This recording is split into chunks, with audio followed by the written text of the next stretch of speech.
তো আজকে যেই ট্যুরটা আমরা যে ট্যুরটা দিলাম, এই ট্যুরটার নাম আসলে ট্রেকিং ট্যুর। আমরা অফিসিয়ালি যতগুলো ট্যুর দিছি অফিসের কলিগরা মিলে, আমি এই ১ম ট্রেকিং ট্যুরে আসছি। তো এই ট্যুরটায় সবকিছুর দিক দিয়ে আমার জন্য স্পেশাল। নাম্বার 1, আমার জীবনে আমি লঞ্চে উঠি নাই। এটা আমার ১ম লঞ্চ জার্নি। নাম্বার 2, আমি কখনো টেন্ট হাউসে থাকি নাই। এই ১ম আমার টেন্ট হাউস। নাম্বার 3, এরকম উপকূল এলাকায় কখনো আমি থাকি নাই। এই ১ম। এই জিনিসগুলো আসলে আমার জন্যে মানে ভালো একটা লার্নিং এক্সপেরিয়েন্স আমার জীবনে। আর আরো স্পেশাল যদি বলি আমি, এখানে আমি আ কয়েকটা ফিল পাইছি একই জায়গার মধ্যে। কক্সবাজারের ফিল পাইছি, সাগরের একটা উপকূলে।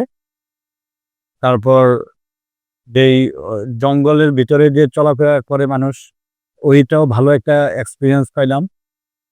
আর বিশেষ করে সামুদ্রিক মাছ, এটা আমার সবসময়ই ফেভারিট। এত টাটকা মাছ আমার জীবনে আমি খাই নাই। একদম জীবন্ত মাছ।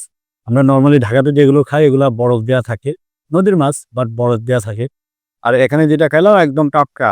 যে কাছিপে আ মানে যারা মাছ ধরেন তাদের কাছ থেকে একদম সরাসরি কিনে আমরা খেলাম।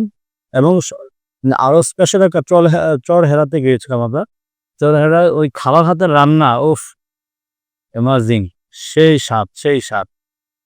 তো আমি আশা করব সবাই আসবেন। এরকম ট্রেকিং ট্যুর আমি চাই আবিদ ভাইয়ের নেতৃত্বে আমরা আরো দিতে চাই। উনার ভালো এক্সপেরিয়েন্স আছে এই বিষয়ের উপর। তা আমরা আরো চাই এরকম ট্রেকিং ট্যুর দিতে, শর্ট ট্যুর, এই ১ দিন ২ দিনের ট্যুর।